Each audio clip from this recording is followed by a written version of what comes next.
Pambihira ka naman, ngayon ka pa talaga nawalan ng trabaho. Kung kailan kailangan natin ng pera. Hindi ko naman kagustuhan na nangyari eh. Hindi lang naman ako ang nawalan, marami kami. Wala naman akong pakialam sa mga kasama mo eh. Ikaw lang ang inaalala ko. Paano na tayo niyan? Wala pa naman trabaho mga anak natin. Hanggang ngayon sa atin pa rin sila umaasa. Matagal ko na itong pinag-isipang mabuti. May plano ka na ba? Ano, sabihin mo na. Teka lang muna. Pagsalitain mo muna ako tsaka ka magbigay ng opinyon. Okay, sige. Makikinig ako. Alam mo naman na mahal mamuhay dito sa Maynila. Wala rin naman tayong sariling bahay dito. Yung perang makukuha ko sa kumpanya, saglit lang mauubos yun sa taas ng bilihin. Hindi rin ako sigurado kung makakahanap ba ako ng trabaho sa edad kong ito. Kaya naisip ko na umuwi na lang tayo sa probinsya. Mas makakamenos tayo sa gastusin doon. Wala namang problema sa akin. Kaya lang paano magkapatid? Hindi naman sila sanay sa buhay probinsya eh. Wala silang karapatang magreklamo dahil sa atin pa rin naman sila umaasa. Sige, habang hindi pa tayo nakakauwi, maghanap sila ng trabaho para maiwan sila rito. Sila na lang din ang magtuloy ng upa dito sa bahay. Ang mabuti pa, kausapin natin sila ng masinsinan.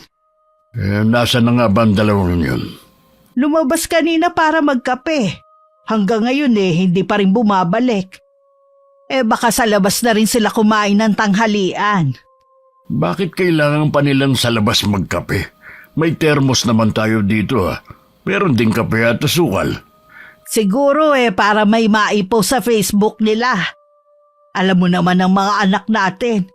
Kulang na lang pati posisyon sa pagtulog ipopost. Kaya arte na talaga ng mga anak mo.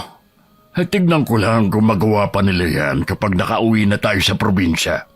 Hindi pa nga natin sigurado kung sasama ba talaga magkapatid sa atin Kaya nga bibigyan ko sila ng pagkakataon na maghanap ng trabaho dito sa Maynila. Hindi naman natin sila pipilitin na sumama sa atin Sa totoo lang nag-aalala rin ako kung sakaling maiwan sila rito. Mga babae pa naman sila. Ngayon ka pa nag-alala. Kapag inuumaga sa labas ang dalawang yan, hindi ka naman nag-aalala. Nagagalit ka pa nga sa akin kapag pinagsasabihan ko. Iba pa rin kasi kapag sila na lang ang maiwan dito. Kung gusto mo silang samahan, di magpaiwan ka rin dito. Ikaw talaga?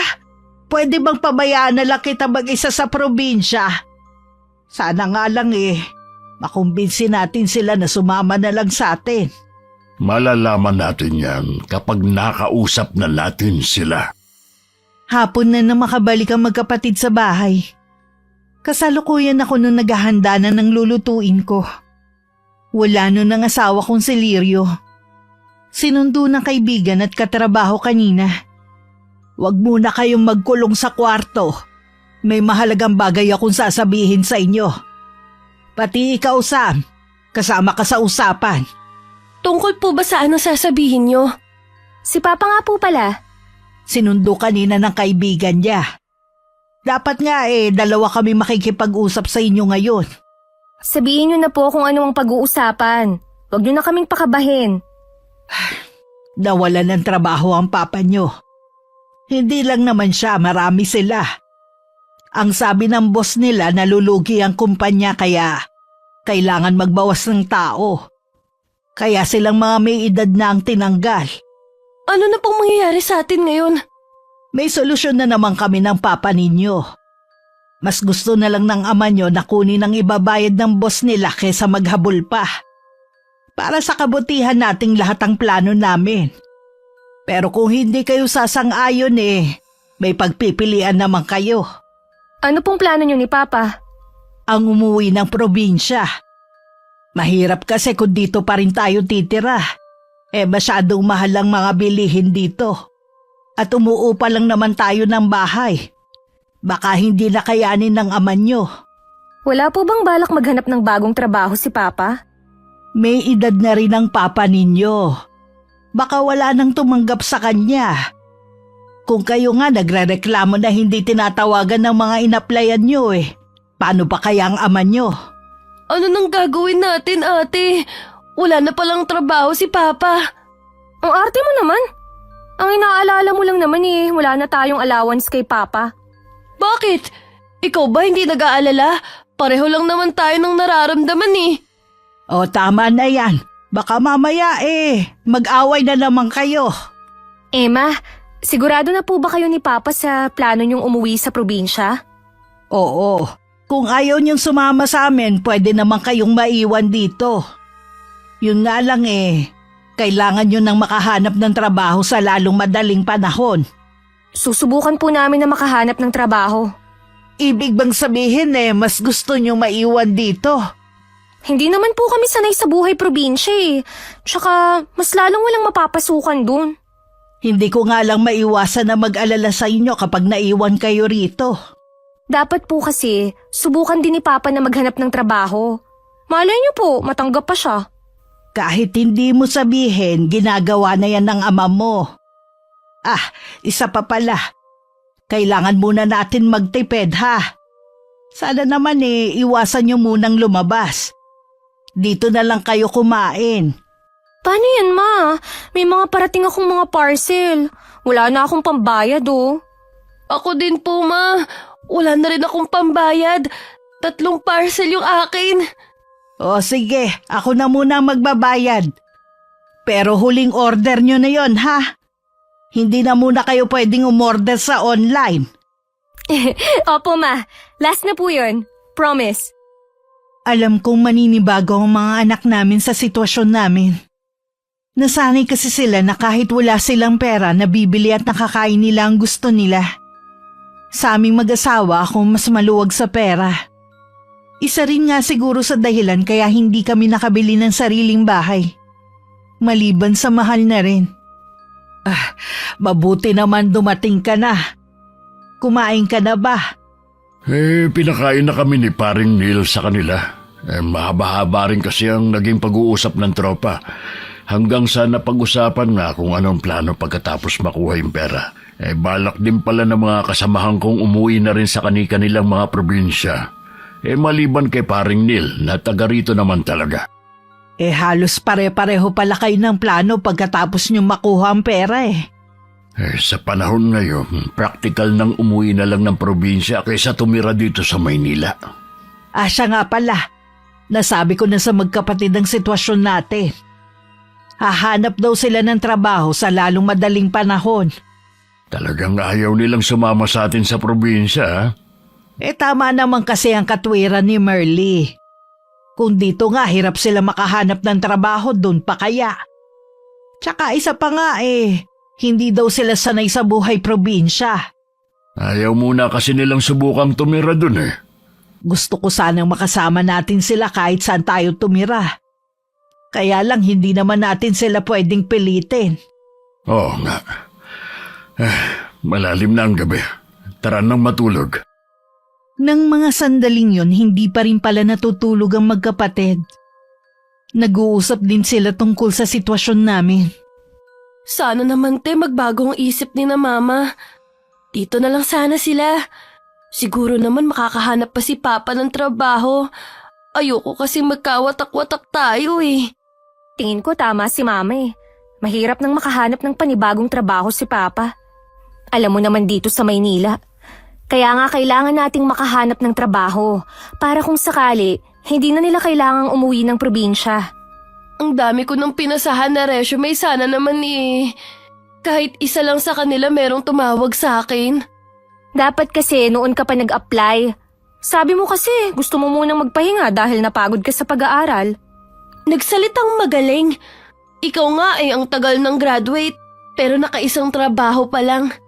Kaya lang naman ako umalis sa trabaho ko kasi manyakis ang boss ko.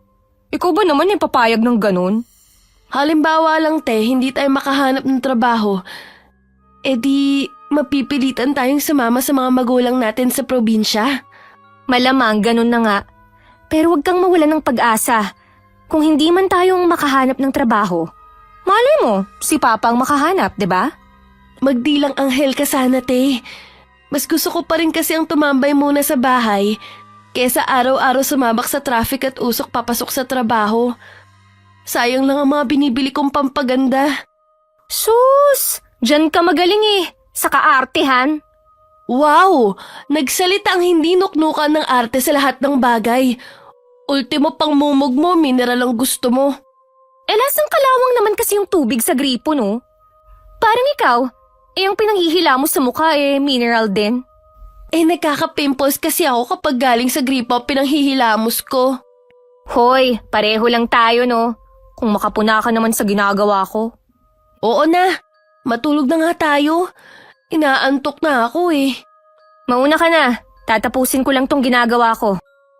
Kinabukasan bigla ko nanibago dahil hindi ko kailangan gumising ng maaga para ipaghanda ng almusal at baon ng asawa ko. Inuna ko muna ang paglilinis bago ang pagluluto. Ang aga mo namang gumising. Nasanay na kasi kung lagi nagigising na maaga eh. Hindi ko na mabago pa. Yung magkapatid ba anong oras nagigising? Mamaya pa ang mga yun. Kagabi naririnig ko pa silang nag-uusap na dalawa. Gusto ko sanang makasabay sila sa pag-aalmusal. Pero hayaan mo na. Marami pa naman pagkakataon.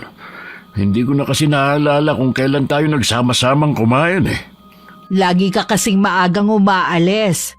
Madalas din mag-isa lang din akong kumain. Kahit nariyan lang kasi ang mga anak mo, mas gusto pa rin nila na sa labas kumain. Ngayong wala na akong trabaho, asahan mo lagi na tayong sabay kumain. May maganda rin naman palang naidulot ang pagkakatanggal mo ng maaga sa trabaho eh. Oo nga, hindi ka na malulungkot kumain mag-isa. Matanong ko nga pala, alam mo ba balak umuwi tayo ng probinsya?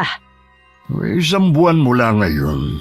Siguro sapat na yun para makahanap ng trabaho yung magkapatid. Sana nga. O di kaya magpasya na lang silang sumama sa atin. Kahit magbakasyon lang sila. Pag-aralan nila ang lugar kung magugustuhan ba nilang tumira doon. Maganda yung sinabi mo. At saka para makilala naman nila mga pinsan nila doon. Kakausapin ko nga ulit sila mamaya. Ay sana makumbinsi mo ang magkapatid. Pasado 11:00 na nang magising ang magkapatid. Parehong nakabihis ang mga to at nagpaalam na magkakapilang sa labas. Narinig naman yun ng asawa ko at parang hindi nagustuhan. Magkakapilang, lalabas pa kayo? Meron tayo diyang kape, dito kayo uminom. Pa, may kikitain din po kasi kami ng mga kaibigan. Huwag ka na magpalusot, Merly. Sana matuto na kayong magtipid dahil wala na akong trabaho. Baguhin niyo yung nakaugalian niyo. Last na naman po to eh. Kapag sinabi kong hindi kayo aalis, dito lang kayo sa bahay. Malapit na rin naman tayong kumain ng tanghalian. Imbis na paghahanap ng trabaho ang inaatupag ninyo, puro pa rin kayo gala. Naghahanap naman po kami. Sadya lang pong mailap sa amin ang trabaho. Ano ba ang plano ninyo magkapatid? Gusto kasi namin ng mama nyo, makauwi na sa probinsya. Alam na rin naman ng mga kamag-anak natin ang pag-uwi namin. Marami din kasing dapat gawin, katulad ng titirhan namin. Pa, hindi nyo na po ba susubukan na humanap ng trabaho? Sinusubukan ko rin naman, kaya lang mahirap na nga sa edad ko. Napag-usapan po namin ni Sam, kung hindi po kami agad makakahanap ng trabaho, sasama na lang po muna kami sa inyo. Mabuti nga na sumama na nga lang kayo sa amin ng papa nyo. Oo nga, malay nyo magustuhan nyo ang pagtira sa probinsya. Malabo po yan pa. Pwede naman po kasi na habang naghihintay kami ng tawag, dun muna kami para makasama namin kayo. Hindi pa nga kayo nakakarating, malabo na agad na magustuhan nyo. Alam naman po namin, kapag sinabing probinsya malayo sa lahat. Hindi naman po kami sanay sa ganong buhay Ay sige, kayo na ang bahala. Basta kung sakali man na kayong magkapatid na lang ang maiwan dito sa Maynila, ingatan mo ang kapatid mo. Ikaw na ang tatayong magulang niya kung sakali. Makakaasa po kayo pa. Sadya nga yatang ibang plano ng nasa taas. Inabot pa kami ng 2 buwan dito sa Maynila dahil sa paghihintay na makahanap ng trabaho ang magkapatid. Pero wala pa rin silang nahahanap. Hanggang kami na nagpasya na sumama na lang sila sa amin sa pag-uwi sa probinsya. Nakahanda na rin naman ang bahay na tutuluyan namin doon. Nagpadala kasi ng pera ang asawa ko sa kapatid niya para ayusin ang tutuluyan naming bahay. Nasaan ba si Sam? Bakit hindi siya tumutulong sa pagliligpit? Lumabas po siya kanina. Hanggang ngayon hindi pa rin bumabalik. Magpapaalam lang daw sa mga kaibigan. Ang daming araw na pwede siya magpaalam sa mga kaibigan niya. Eh bakit kailangan pa ngayon? Kung kailan maraming gagawin tsaka siya umalis. Palagay ko po umiiwas lang yun na tumulong. Hindi pa kayo nasanay sa katamaran ng babaeng yun.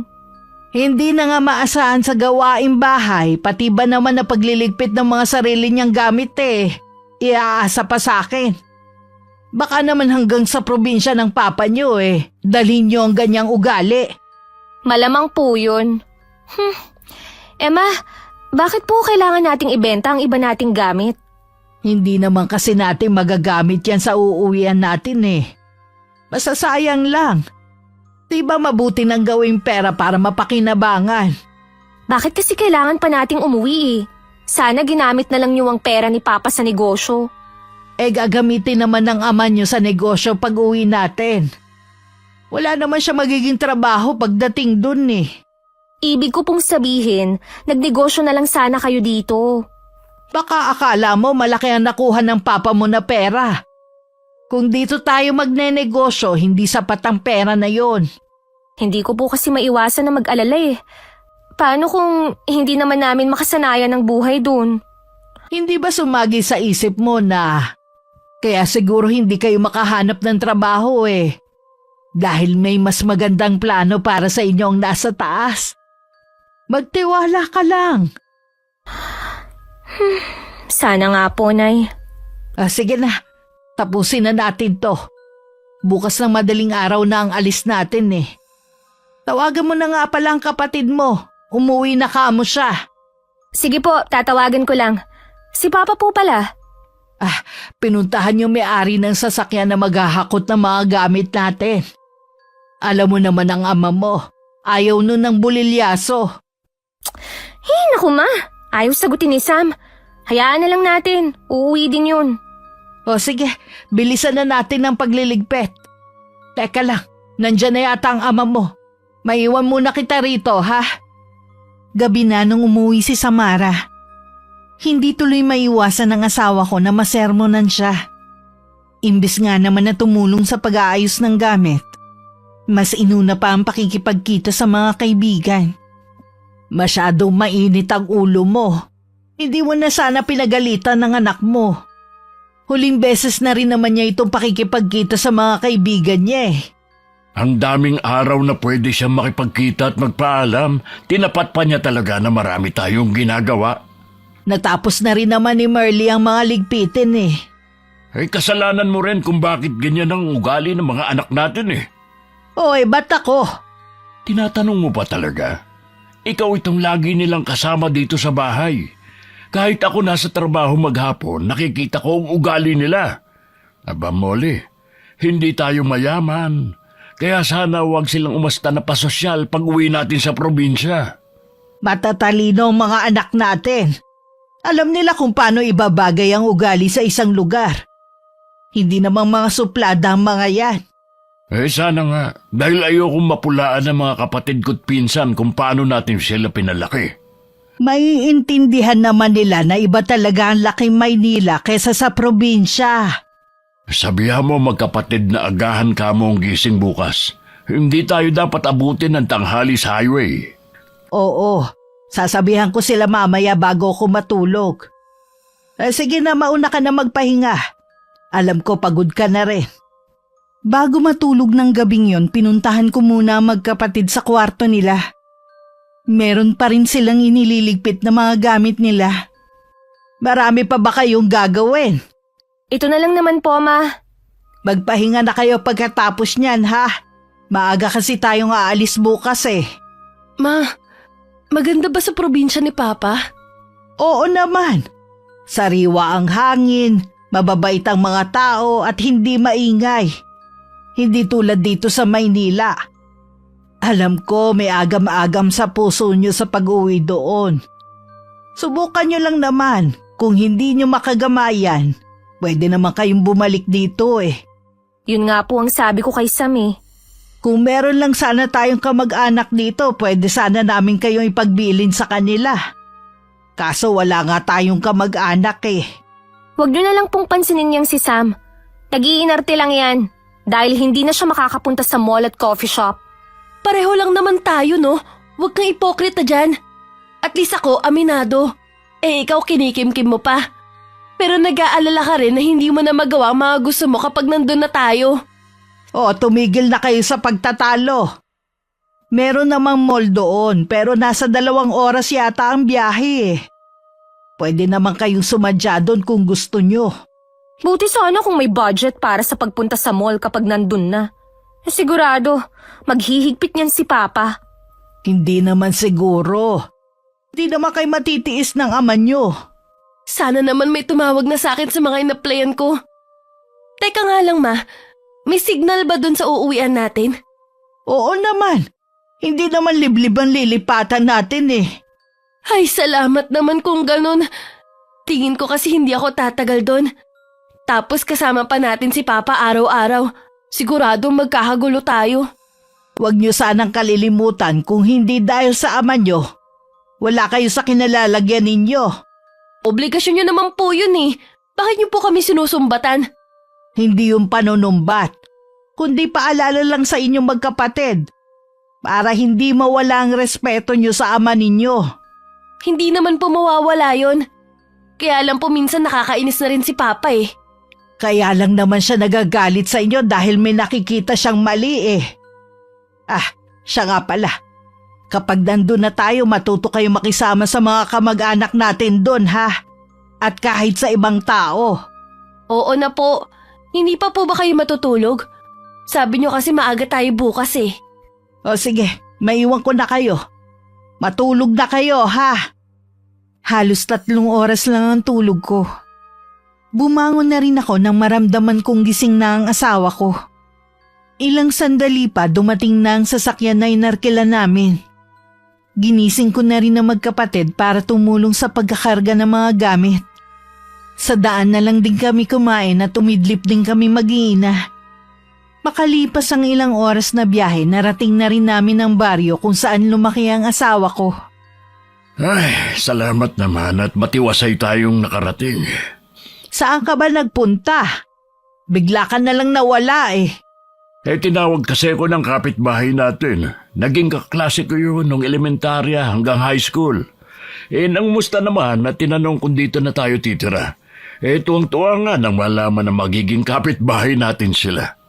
Napansin ko hindi pa rin nagbago ang lugar na to. Napansin ko nga rin.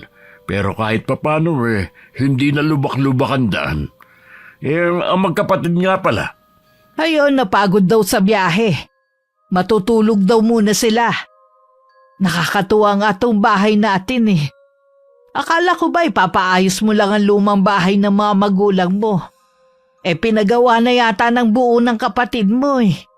Nabanggit nga niya na halos pinalitan na niya para daw maging komportable tayo pag-uwi. Aayusin ko lang tong ibang gamit natin. Pagkatapos pwede na nating puntahan ng mga kapatid at pinsan mo. Ay sige, tutulungan na kita para mapabilis. Mabuti na lang pala eh. Binenta natin ng ibang gamit. Hindi rin naman pala natin kailangan dito. Oo nga. Ano nga pala ang reaksyon ng magkapatid kanina? Kita sa mukha nila na hindi nila gusto ang lugar na to. Masasanay din siguro sila. Kung hindi at magdesisyon silang bumalik ng Maynila, hindi ko sila pipigilan. Dadalawa na nga lang sila mawawalay pa sa atin. Mga malalaki na mga anak natin, hindi na natin sila mapipigilan pa sa mga gusto nilang gawin. Alam ko naman, kaya lang hindi ko maiwasan na mag-alala kung sakaling nga na sila na lang ang magkasama sa buhay. Wala ngang alam sa mga gawaing bahay Ikaw naman kasi hindi mo tinuruan Hinayaan mo maging tamad. Pareho pa namang babae. Paano kasi si Sam namumula ang kamay pag naguhugas ng plato? O kahit maglinis ng banyo? Si Merlin naman ayaw nang humahawak ng walis at pandakot. Hinihika daw sa alikabok. Kalokohan! Hindi naman sila pinanganak na mayaman para mag-inarte ng ganon. Ngayon ko nga lang naisip ang mga ginagawa nila eh. Dapat pala noon ko pa naitama. Pwede pa naman habang nasa poder natin sila. Hindi maaaring silang masunod. Pero sana naman kausapin mo sila ng mahinahon para hindi magtampo sa'yo. Lagi ka kasing pagalit magsalita sa kanila eh. Oo na. Tara na nga muna sa bahay ng mga kapatid ko. Baka sabihin naman hindi pa tayo nagpupunta sa kanila. Mainit naman kaming binati ng mga kapatid ng asawa ko. Nag-alok pa nga ng tulong ang iba. Tinanong din nila ang mga anak namin. Nawili pa kami sa pakikipagkwentuhan kaya natagalan pa bago kami nakauwi. Pagbalik namin sa bahay, tulog pa rin ang dalawa. Napansin mo ba yung lalaking nakaupo sa ilalim ng mangga? Yung nasa gilid ng bahay ng kuya mo? Sa dami ng mga tao kanina sa bakuran ni na kuya, hindi ko na napansin. Kakaiba kasi ang tingin niya sa atin eh. Nasisiguro kung hindi mo naman siya kaanak. Dahil hindi naman siya lumapit sa atin para bumati. Kapag nakita mo ulit, ituro mo sa akin. O kapag nakita ko ulit. Kung taga rito nga siya, malamang na makikita ko pa rin siya. Ay, alam mo, ibang saya ko ngayon. Siguro dahil sa wakas, kasama ko na mga kapatid ko. At nandito na ako sa lugar kung saan ako ipinanganak at lumaki. Mabuti ka pa. Masaya na. O pwede naman natin puntahan ang baryo ninyo para makita mo naman ang kaanak mo. Sa kabilang bayan lang naman ang sa inyo Unahin muna siguro natin ang pag-aayos dito sa bahay. Ano nga pala ang plano mo ngayon? Sabi naman ng mga kapatid ko, pwede akong sumama sa kanila sa trabaho. Plano ko rin bumili ng mga hayop na aalagaan. Napansin ko na malayo ang tindahan dito. Baka pwede akong magtayo rito. Magandang ideya yan. Pwede kang magpatulong sa mga anak mo. Oo nga pala, hindi mo pa ba sila gigisingin? Hayaan na lang natin sila magpahinga. Sayang, hindi natin kasama ang dalawa. Sabik pa naman ang mga pinsan nila na makilala sila. Marami pa namang araw eh. Sana makasundo nila mga pinsan nila at mawili na sila rito. Sana nga. Pero kilala ko ang mga anak natin. Nakita ko mga pamangkin mo. Hindi sila ang tipong kakaibiganin ng dalawa. Huwag mo munang pangunahan, malay mo naman. Kaya ko lang nasabi dahil nakita at nakilala ko na ang mga kaibigan ng dalawa. Mga pinsan nila mga yon, hindi tama na hindi nila pakikisamahan. Makikisama naman ang mga anak natin. Hindi nga lang para makipaglapit sa kanila. Kararating lang natin, parang gusto mo na agad akong bigyan ng problema. Hindi naman sa ganon, ikaw talaga. Mabuti pa ayusin na lang natin yung mga gamit. Yung iba bukas na lang. Sabi pala ni Kuya Juanito, sa kanila tayo bukas manananghalian. Kami lang ng asawa ko ang naghapunan. Pagsilip ko kasi sa kwarto ng magkapatid, mahimbing pa rin ang tulog nila. Kinabukasan naman tanghali na rin silang nagising. Napasarap yata ang tulog nyo Wala naman po yata kaming gagawin dito kundi matulog Mamaya nga pala. Sa tiyo Juanito nyo tayo manananghalian. Ano pong meron? Pa-welcome nila sa atin. Pagkakataon na rin para makilala ang mga pinsan ninyo. Makikita nyo kung gaano kalaki ang pamilya ng papa nyo. Malayo po ba ang sa kanila? Hindi naman.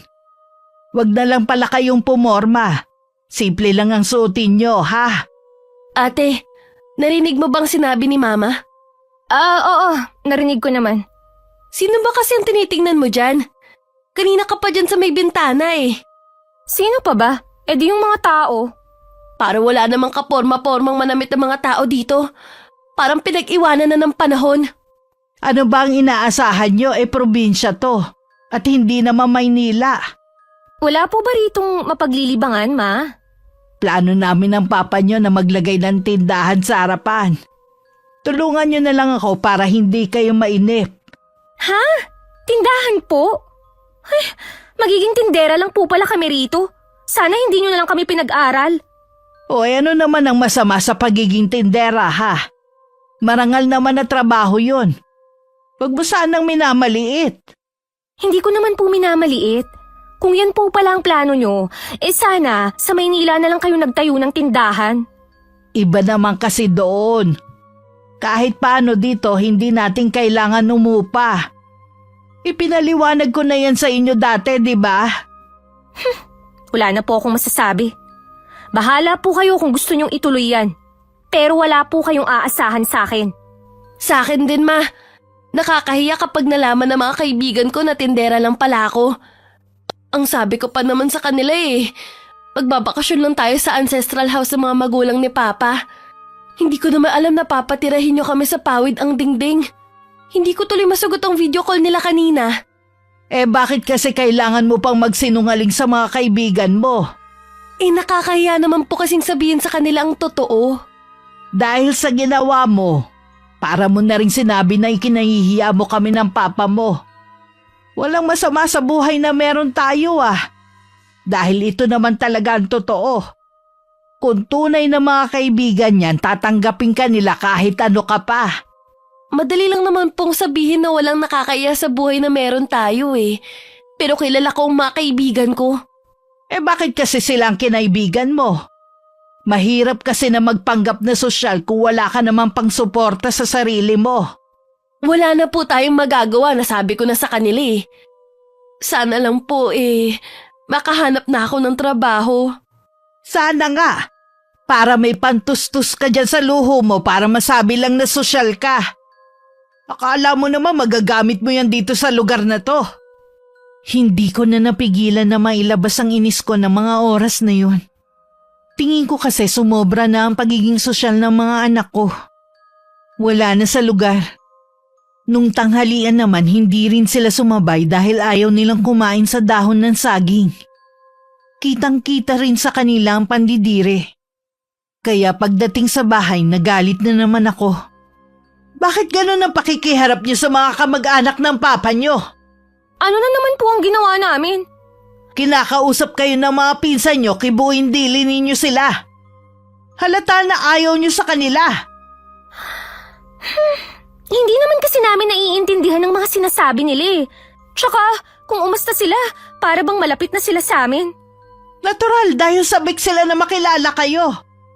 Ni isa sa kanila hindi nyo man lang tinanggap ang pakikipagkamay. Halatang nandidiri kayo. Ang dumi kasi at lagkit ng mga kamay. Ew, anong inaasahan nyo? Basta na lang namin aabutin ng mga palad nila. Bakit hindi kayo kumain? Alam nyo naman po na hindi kami sanay kumain sa dahon ng saging. Tapos kung kani-kaninong kamay pang sumasawsaw. Yuck. Dahil sa inaasal nyo kanina, pinahihan nyo kami ng papa nyo. Para yun lang pinahiya na agad. Ano sa tingin mo ang iisipin nila sa inyo, Aber? Na porke tumira lang kayo sa Maynila akala nyo kung sino na kayo? Hindi naman po namin sila kilala, kaya po wala kaming pakialam sa sasabihin nila.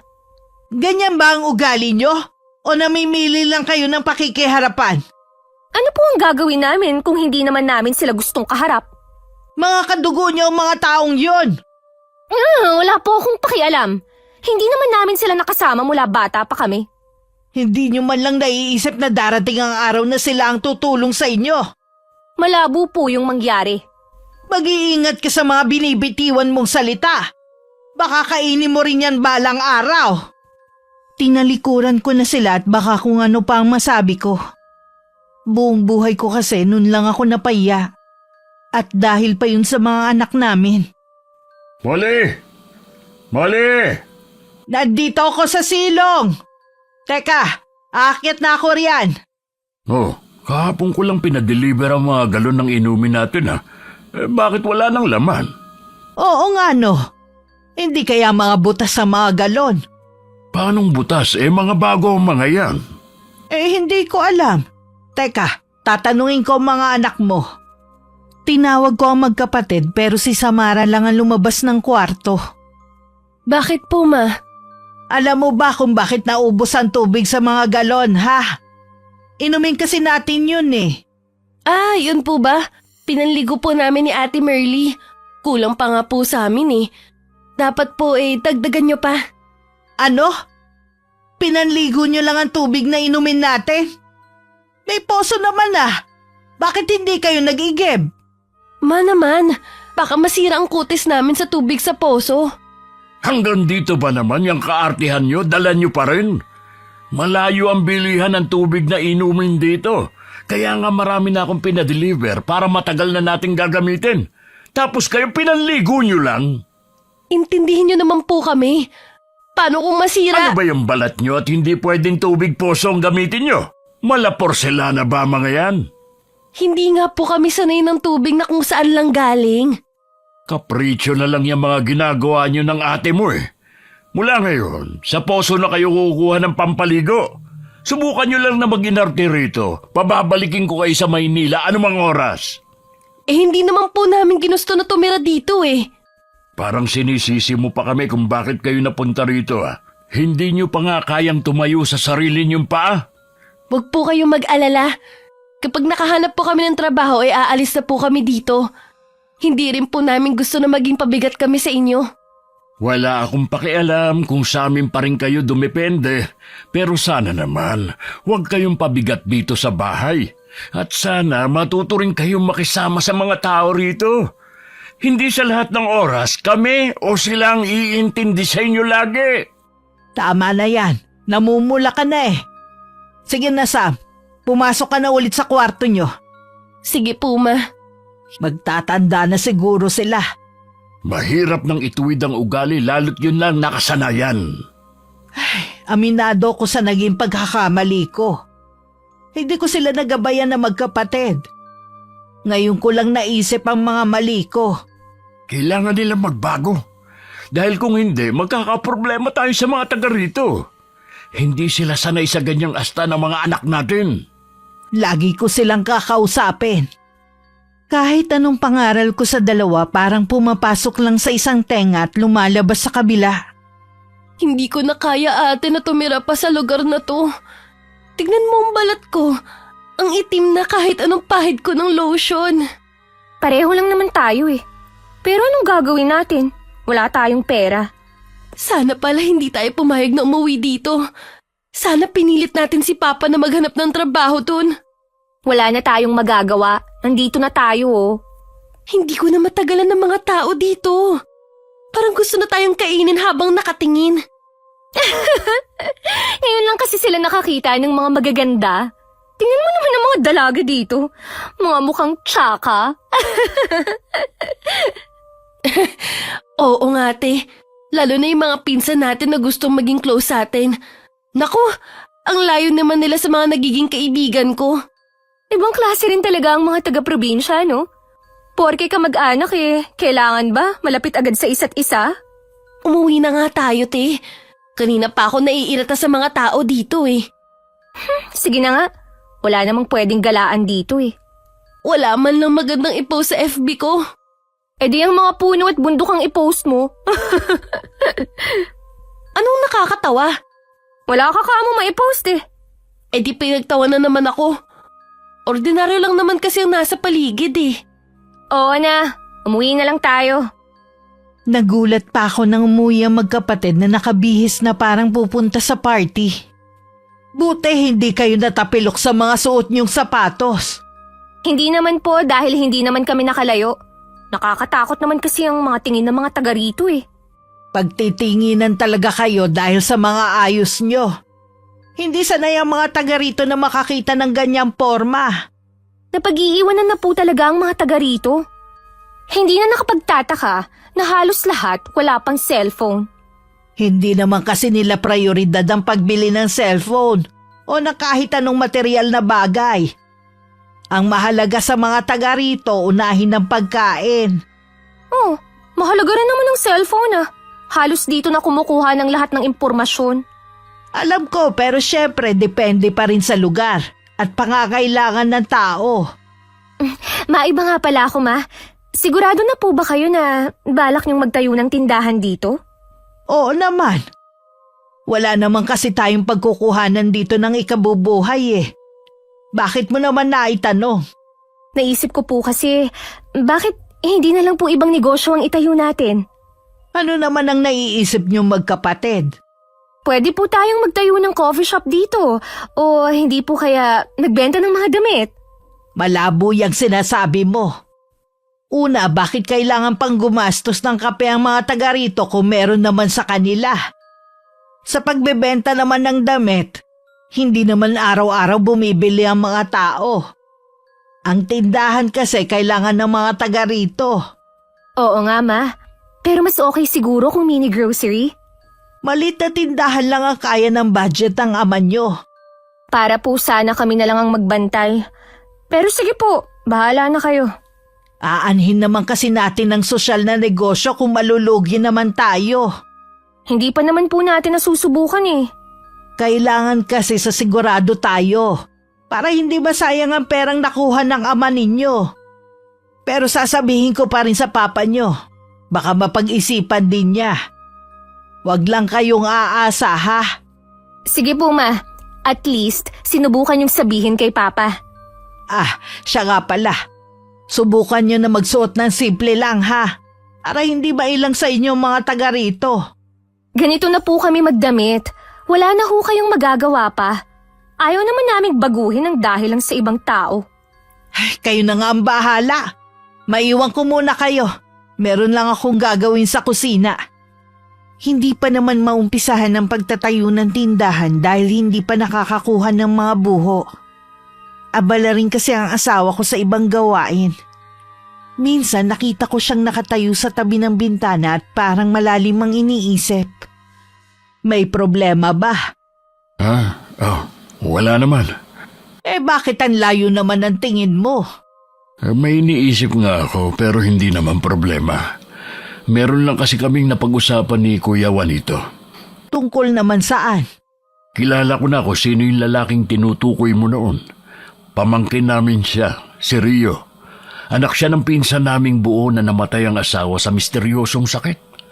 Mula daw nang mamatay ang asawa, lumayo na siya sa mga kamag-anak. Bakit hindi lumapit sa atin ang pamangkin mo? Bakit nakatingin lang siya sa atin mula sa malayo? Sabi ni Kuya Juanito, ganun daw talaga yun. Bihira din daw magsalita at makisalamuha. Yung ama naman daw, bihira na din lumabas ng bahay. Minsan daw pinuntahan nila sa bahay. Nahuli daw nilang nagsasagawa ng ritual. Tingin daw nila, isa yung uri ng kulam. Nakakatakot naman pala ang pinsan mong yun. Ay, huwag kang matakot. Sabi naman ni Kuya Juanito, wala naman daw sinasaktan na taga rito ang pinsan namin yun. Kahit na. Baka masaktan lang ng konti ang anak niya mangulam na ang pinsan mo. Kaya nga siguro ilag din ang mga tao kay Rio. Dahil ganyan ang iniisip ng mga taga rito. Pero gusto kong iparamdam sa binata na yon na wala siyang dapat ipag-alala. Kapag nakita mo tawagin mo at bigyan mo ng pagkain. O sige, kung yan ang gusto mo. Siya nga pala. Naalala ko merong pinapasabi ang magkapatid. Ano na naman ang gusto nila? Kung pwede daw na coffee shop o mga damit na lang daw ang inegosyo natin imbis na tindahan. Talagang sinasabi mo pa sa akin yan? Kahit kailan talaga hindi nag-iisip ang dalawang yon, pati ikaw. Nag-aral pa sila kung hindi rin lang nila ginagamit. Bakit pati ako nadamay? Dahil hindi ka rin nag-iisip. Sana sinabi mo na lang na hindi uubra ang gusto nila, hindi yung sasabihin mo pa sa akin. Alam ko naman na hindi ka papayag Sinubukan ko lang naman. Kung suhestyon lang naman galing sa dalawang yon, pakiusap lang. Huwag mo na lang ipaalam sa akin, nasisira lang ang araw ko. Grabe ka naman, parang hindi mo naman sila anak. Mula nang dumating tayo rito, lagi ka na lang galit. Paano hindi ako magagalit? Ang daming nakakarating sa akin tungkol sa kaartihan ng mga anak natin. Walang pakundangan sa pagsasalita kahit naririnig ng mga kapitbahay natin. Ang baba ng tingin nila sa mga taga rito dahil lang sa nanggaling sila sa Maynila. Wala naman sila nababanggit sa akin. Bakit naman nila sasabihin sa'yo? Takot lang nilang mapagalitan. Hindi nga kasi sila sanay sa ganitong buhay. Lalo ang makisalamuha sa mga tao. Matatanda na rin naman sila. Dapat alam na nila ang tama at mali. Huwag mong sabihin na hindi nila alam na mali na ang ginagawa nila. Huwag mo kasi silang pinagtatanggol lagi. Kita mo nga na lagi kong nasesermonan eh. Dapat noon mo pa yung ginawa. Hindi ngayon kung kailan matigas na mga ulo. Pati tayo nag-aaway na rin mula nang dumating tayo sa bahay na to. Dapat siguro pinabindisyonan natin ang bahay na to. Walang kinalaman ang bahay na ito sa nangyayari. Masakit lang talaga sa ulo mga anak mo. Oh, saan ka pupunta? Hapon na. Magpapalamig lang ng ulo. Naiiling na lang ako habang sinusundan ko ng tanawang papalayo kong asawa. Sa hapunan 3 lang kaming kumakain. Tahimik lang kumakain si Samara. Kami ng ate niya madalas na nag-uusap. Nasaan na naman po ba si Papa? Saan pa ba pupunta ang papa niyo kundi sa mga kapatid niya? Nasabi niyo na po ba yung suggestion namin? Oo, pero hindi siya pumayag Sabi ko naman sa inyo. Hindi tayo aasenso kung hindi bukas ang isip ni Papa sa pagbabago. Kahit ang mga taga rito. Kung nasa Maynila tayo, pwede naman niyang naiisip ninyo. Kaya lang hindi nga sapat ang pera ng ama niyo Oras na makahanap ako ng trabaho, aalis na talaga ako dito. Gawin mo na lang, wag mo nang sabihin. At saka wag mong laging pinaririnig sa ama niyo. Lagi namang galit sa amin si Papa kahit wala kaming ginagawang masama. Kayo na lang ang umunawa sa ama niyo. Lagi rin kami nagtatalo nitong mga huling araw dahil sa inyo Siguro kung mawawala kami ni Samara, mas matutuwa pa si Papa. May kasalanan din kasi kayo. Akala niyo ba hindi nakakarating sa papa niyo ang mga ginagawa niyo kapag nasa labas kayo ng bahay? Tungkol ba sa mga sinasabi namin sa mga tao rito? Totoo naman Tapos gusto niyo magtayo ng coffee shop. Paano kayo dadayuhin ng mga tao kung ganyan kayo kasuplada? Oo na. Tsaka hindi naman pumayag si Papa Minsan gusto kong sisihin ang sarili ko kung paano ko kayo pinalaki.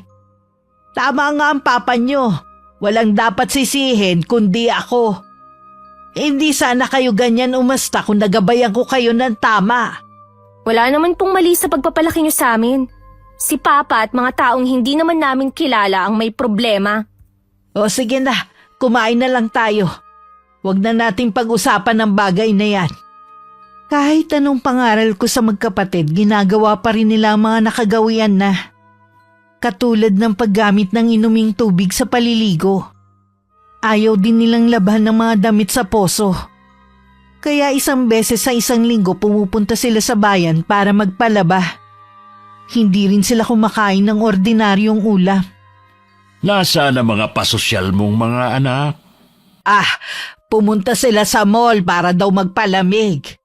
Inuna pa talaga nila yun kaysa tulungan ka rito sa tindahan. Ako, mas gusto kong ako na lang ang tumatao dito sa tindahan. Kapag nandito kasi sila, mas masakit ang ulo ko sa ginagawa nila. Minsan naiinis na sa kanila ang mga bumibili dahil wala na silang ginawa kundi mag-alkohol. Ay, kasama ko nga palang pamangking kong si Rio. Nasan siya? Nasa kusina siya at kumakain. Mukha naman siya mabait, kailangan lang niya ng pangunawa. Padalhan mo na rin ng pagkain at dilata mamaya pag uuwi na siya, ha? Tinatanong ko nga kung ano ang ginagawa ng ama. Sabi niya, magkatulong daw sila sa bukid. May hanap buhay naman pala sila Ang dalawa nga daw niyang ate nasa bayan, nagtatrabaho. Bihira na lang daw umuwi dito sa atin. Mabuti nakikipag-usap sa'yo. Oo, kaya lang nahihiya pa rin makipag-usap. Babalikan ko na nga muna at baka tapos nang kumain. Mula nang dalhin ng asawa ko si Rio sa bahay namin, palagi na siyang naroon. Kitang-kita ko ang kakaibang saya kay Lirio. Noon pa kasi gusto na niya magkaroon ng anak na lalaki. Mukhang natupad yon sa pamamagitan ng binata. Hindi naman nagustuhan ng magkapatid si Rio. Bakit po ba laging nandito ang lalaking yan? Wala naman ako nakikitang masama kung laging nandito si Rio. Nakakatulong ko siya at pinsan niyo rin siya. Hindi ko po kasi gusto ang paraan ng pagtitig niya sa amin ni Samare. Wala namang mali siyang titig niya sa inyo kundi kuryosidad lang. Kahit kasi nandito lang kayo sa bahay, pormang-porma pa rin kayo. Lahat na lang po napapansin nyo. Natural, magkakasama tayo sa bahay. Lagi nyo pa dito pinapakain ng Rio na yan. Dapat binabanlian nyo ng mainit na tubig ang ginagamit niyang plato, kutsara at tinidor. Ano naman ang akala mo sa tao? May nakakahawang sakit? Mabuti na rin po ang nag-iingat. Sa'yo dapat mag-ingat si Rio dahil sa talas ng dila mo. Nakakasakit ka ng damdamin ng tao eh. Dapat po, wag nyo na siyang papuntahin dito kung inaalala nyo na masaktan ko. Hindi ikaw ang masusunod sa bahay na ito. Kung gusto mo, ikaw ang umalis. Naging madalas ang pagtatalo ng mag-ama dahil kay Rio. Minsan nakita kong kinausap ni Merly ang binata. Nakatungo lang ang huli bago lumakad palayo. Anong sinabi mo kay Rio? Sinabihan ko po siya na kung pupunta siya dito sa bahay, wag siyang sasabay sa pagkain. Dapat, dito lang siya sa labas dahil humahalo ang amoy niya sa loob ng bahay. Ano? Sinabi mo yun sa kanya? Narinig niyo naman ang sinabi ko. Hindi lang yun ang sinabi ko, marami pa. Akala mo naman napaka-perpekto mo para magsalita ng ganun kay Rio. Nakikita mo ba ang itsura mo sa salamin, ha? Well, alam ko naman po na hindi ako ganun kaganda. Pero hindi naman katulad ng taong yun na para nagbasahan. Kahit na, wala ka pa rin karapatan na matahin yung tao. Kilala kita, malamang ininsulto mo rin siya. Opo, inaamin ko na marami akong sinabi sa kanya. Masasakit para magtanda siya. Hintayin mong dumating ang ama mo. Tingnan natin kung ano magiging reaksyon niya sa ginawa mo. Bakit ba takot na takot kayo sa Rio na yun? Hindi ako takot kay Rio kundi sa tatay niya. Hindi mo lang kasi hinayaan ng pinsan mo. Wala namang ginagawa masama sa inyo eh. Sus, ano pong wala? Kapag nandito siya sa bahay, hindi kami makakilos ng maayos. Lahat na lang ng kaartehan nasa inyo ng magkapatid. Kayo mismo ang magpapahamak sa sarili ninyo. Kapag pumunta ulit si Rio dito sa bahay, humingi ka ng dispensa sa mga sinabi mo. Ano po? Hindi ko po gagawin yun, no? Huwag sanang matigas ang ulo mo. Dahil sa pagtatalo naming mag-ina, hindi na namin namalayan ang pagdating ng asawa ko. Ano na naman bang pinag-aawayan nyo? Nandiyan ka na pala. Eto kasing anak mo eh. Gumawa na naman ng katangahan na pwedeng magpahamak sa kanya. Ano na naman ang ginawa mo, Merly? Maliit na bagay lang po. Si Mama lang ang nagpapalaki. Anong maliit na bagay? Kung ano-anong sinabi mo kay Rio. Siguradong nanliliit na yun sa sarili niya. Anong ginawa mo? Talaga bang wala ka ng pakundangan sa pagbibitaw ng mga salitang makakasakit sa kapwa mo? Ha? Hindi ko na po mababawi ang mga sinabi ko. Kung hindi mo na mababawi, puntahan mo si Rio at humingi ka ng dispensa. Papa naman, wala namang masama sa mga sinabi ko ah. Totoo naman kasi na parang hindi siya naliligo dahil sa amoy niya. Wala kami naaamoy sa tao.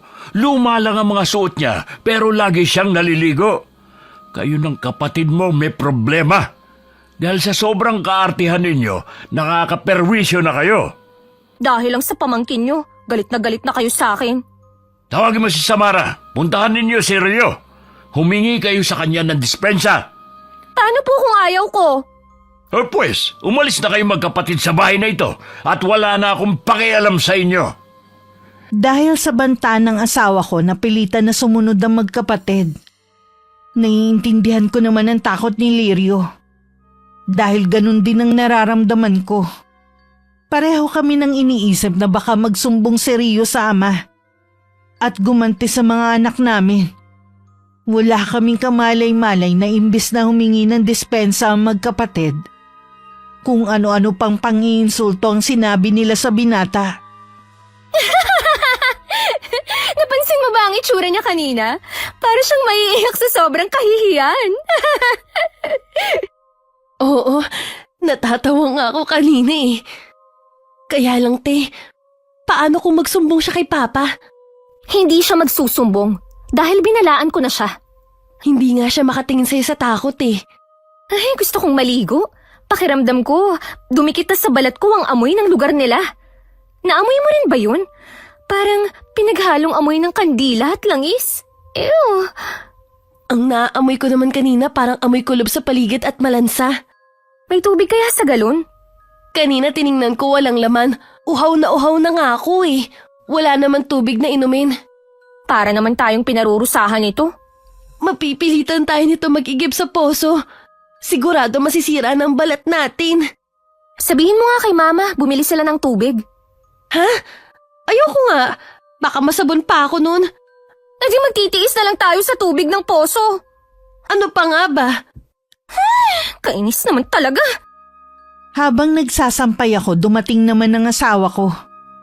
Nagtaka pa ako dahil ang bilis niyang nakabalik. Napakunot ang noo ko na makita ang itsura niya. Oh, bakit ang bilis mo nakabalik? Nakausap mo na ba si Rio? Hindi ko siya nakausap dahil wala na si Rio. Ha? Hindi kita maintindihan. Anong wala na si Rio? May pinuntahan ba ang pamangkin mo? Molly, patay na si Rio. Wala na ang pamangkin ko. Bakit? Ano nangyari? Naaksidente ba ang pamangkin mo? Ang sabi ni Kuya Juanito, nakita na lang daw siyang nakabigti sa may puno sa tapat ng bahay nila. Bakit naman niya yung ginawa? Kasalanan sa Diyos ang kitli ng sariling buhay. Nung nandito ba siya, may napapansin ka bang problema niya? Wala naman. Kahit madalas na tahimik siya, alam ko na masaya siya rito. Kawawa naman. Napakabata pa niya para gawin yun. Kasing edad lang siya ni Merly ah. Oo nga eh. Ay, mamaya pupunta ako sa kanila. Nasa morgue pa raw kasi ang katawan. Sasama din ako sa'yo. Sina Merly muna ang uutusan ko magbantay sa tindahan. Ang inaalala ko si Lando sa nararamdaman niya sa nangyari sa anak. Bigla ko tuloy naalala naging trato ng magkapatid kay Rio. Kung iniisip mo na baka magkapatid ang dahilan kung bakit nagbigti si Rio, malabo yun. Humingi na naman sila ng dispensya sa tao. Sa tingin ko may malalim na dahilan. Hindi ko naman iniisip na baka ang mga anak natin ang dahilan. Baka lang kasi sila mapagbuntunan ng galit ng pinsan mo. Hindi naman makitid ang pag-iisip ng pinsang kong yun. Sabay kaming lumaki noon, kaya kilala ko siya. Di ba nga nagbago na siya mula nang mamatay ang asawa sa sakit? Sabi nga nila, pero nung nakakaharap ko siya, maayos naman siya makipag-usap. Ang mabuti pa gumayak na tayo. Sabihan mo muna ang mga anak natin.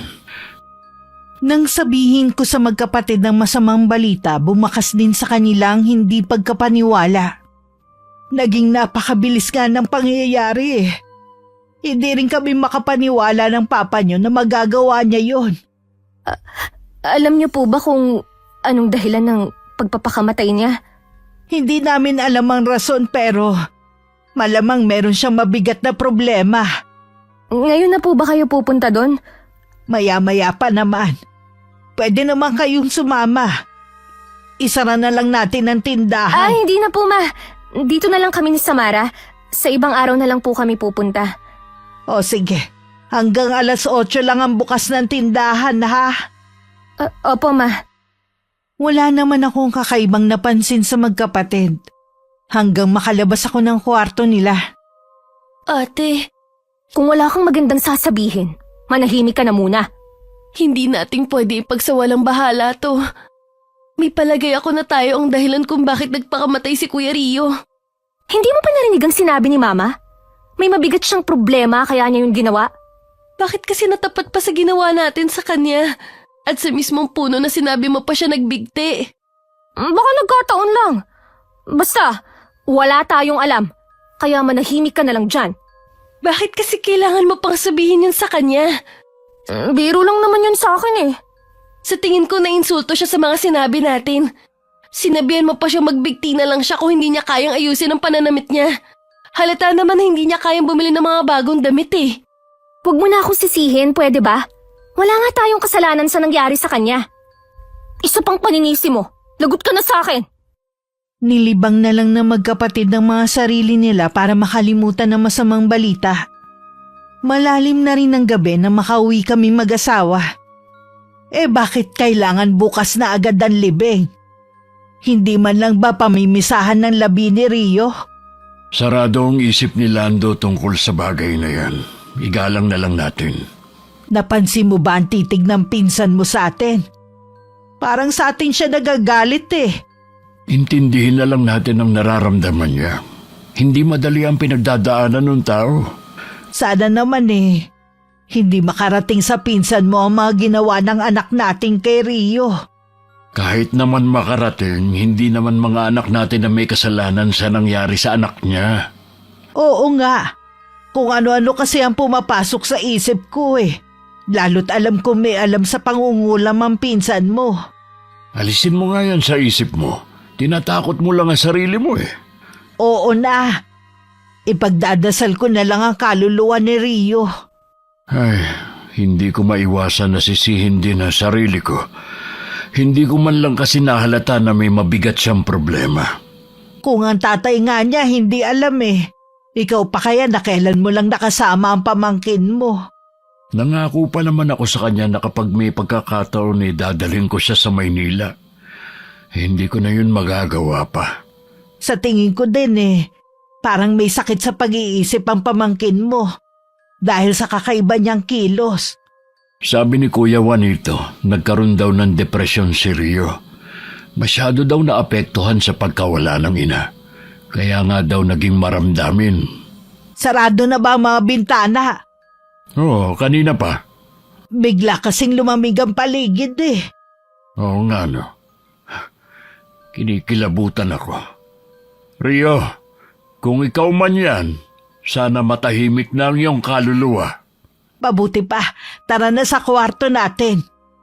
Doon na lang natin siya ipagdasal. Alam kong dinalaw kami ni Rio na nagdaang gabi. Palaisipan sa amin kung para saan ang pagpaparamdam niya. Ilang araw na rin na nakakalipas, naroon pa rin ang bigat sa pagkawala ni Rio. Kasalukuyan nung nagsisibak ang asawa ko nang biglang dumating ang pinsan niyang si Lando. Lando, mabuti na padalaw ka sa amin. Tara, sa loob ng bahay. Dito na lang tayo sa labas mag-usap. Ang mag-iina mo. Nasa loob ng tindahan si Molly. Ang mga anak ko naman pumunta muna sa mall. Nagawa pa talaga nilang mamasyal pagkatapos ng nangyari sa anak ko. Ha? Hindi naman sila namamasyal. Meron lang silang kailangang bilhin. Hindi naman sila makakapasyal dahil nagluluksa din sila. Totoo ba yan? Oo naman. Kaya pala mga anak mong nagtulak kay Rio na magpakamatay. Hindi kita maintindihan. Basahin mo ang iniwan na sulat sa akin ng anak ko. Nakasulat sa kapirasong papel na yan ang mga masasakit na salitang natanggap niya sa mga anak mo. Hindi maaari ito. Hindi kayang gawin ng mga anak ko ang nakasulat dito. Hinihiling pa ng anak ko na ipaghiganti ko ang kaapihan na inabot niya sa magkapatid. Nakikiusap ako sa iyo. Huwag ang mga anak ko. Marami akong naririnig na negatibo sa mga anak mo. Pero hindi ko alam na pati ang anak ko magiging biktima ng mga anak mo. Nawala si Rio ko. Nang dahil sa mga anak mo. Nagmamakaawa ako sa iyo. Maliit na bagay lang naman ang nagawa ng mga anak ko. Maliit lang na bagay sa iyo ang pagkawala ng anak ko. Ang ibig ko sabihin, baka may mas malalim pang dahilan kung bakit nagawa yun ni Rio. Nabasa mo naman ang sulat niya, hindi ba? Ang magkapatid ang dahilan kung bakit niya winakasan ang buhay niya. Maniningil ako. Humanda ang mga anak mo sa gagawin ko. Ako na lang ang gantihan mo. Huwag na sila. Nagmamakaawa ako sa iyo. Ako na lang ang gantihan mo. Parang walang narinig na naglakad palayo si Lando. Ako naman ilang sandaling parang itinulo sa kinatatayuan ko. Narinig ko ang lahat na naging pag-uusap nila. At hindi rin ako makapaniwala. Lirio, ang mga anak natin! Anong gagawin natin? Hihingi ako ng tulong kay Kuya Juanito. Baka matulungan niya ako. Ganun ba talaga kasama ang mga anak natin para magawa nila yun? Ito ang katunayan na hindi tayo naging mabuting mga magulang sa kanila. Masyado natin silang napasunod sa layaw. Nakalimutan na nila kung ano ang tamang pakikipagkapwa-tao. Nawalan sila ng pakialam sa nararamdaman ng iba. Iligtas mo ang mga anak natin, Lirio! Kahit ang mga kapatid ng asawa ko walang maitulong. Ayaw din nilang madamay sa galit ni Lando. Nung gabing makauwi ang magkapatid, hindi na napigilan ng ama nila na pagbuhatan sila ng kamay. Papa! Ano po ang nagawa naming kasalanan? Bakit bigla niyo na lang kaming sinampal ni Sam? Nagtanong ka pa talaga? Sa akala ninyo hindi mabubunyag ang ginawa ninyo kay Rio? Ha? Nag-iwan siya na sulat sa ama niya. Ano? Biro lang naman po yun sa amin eh. Hindi ginagawang biro ang sabihan niyo yung tao na magbigti na lang. Pa! Hindi naman namin alam na gagawin niya yun eh. Ngayon pa lang, magdasal na kayo. Tawagin niyo na lahat ng santo na pwede niyong tawagin dahil hindi ko alam ang pwedeng gawin sa inyo ni Lando. Ano pong gagawin niya sa amin? Anak, mangkukulam ang ama ni Rio. Nagbanta siya kanina na magbabayad kayo sa ginawa ninyo sa anak niya. Totoo po ba talaga ang kulam? Oo, anak. Bakit kasi ayaw niyo makinig sa akin eh? Ayoko pang mamatay. Marami pa akong pangarap sa buhay. Habang nag-iiyakan kami mag-iina, tumalikod sa amin ng asawa ko. Hindi ko rin alam ang iniisip niya. Nung gabing yun nilagnat ang magkapatid. Pinainom ko sila ng gamot pero lalo lang silang inapoy ng lagnat. Umpisa na yata ito. Diyos ko, iligtas niyo po ang mga anak ko. Huwag mo pong hayaan na manaig ang kasamaan. Sa magdamag na pagbabantay ko, nakita ko ang pagbabago sa kanilang katawan. Tinubuan na rin sila ng mga sugat sa buong balat nila. Nalagas ang mga buhok. Sa magdamag na yun, malaki na agad ang nabawas sa timbang nila. Kumusta ang mga anak natin? Habang tumatagal palala ng palala ang kalagayan nila. Sa ka ba nang galing? Naghanap ng albularyo pero wala kaming nakita ni Kuya Juanito. Isa na lang ang naiisip ko. Puntahan si Lando at magmakaawa sa kanya. Paano kung hindi kanya pakinggan? Alalahanin mo na walan siya ng anak. Lahat susubukan ko para mailigtas lang ang mga anak natin. Ang mga anak natin, ang balat nila parang natutuyo. Anong gagawin natin? Huwag mo silang iiwan dito. Pupuntahan ko lang si Lando. Mag-iingat ka ha. Nang makaalis ang asawa ko, nagdasal ako ng paulit-ulit sa isip. Habang hawak ko ang kamay ng mga anak ko. Mga anak ko, huwag niyo kaming iiwan ng papa ninyo ha. Kayo na lang ang yaman na meron kami. Labanan niyo ang sakit na dumapo sa inyo. Ma, sorry po. Hindi namin sinasadya na lagi na lang kayang bigyan ng problema. Kahit araw-araw niyo pa kami bigyan ng sakit ng ulo, ayos lang.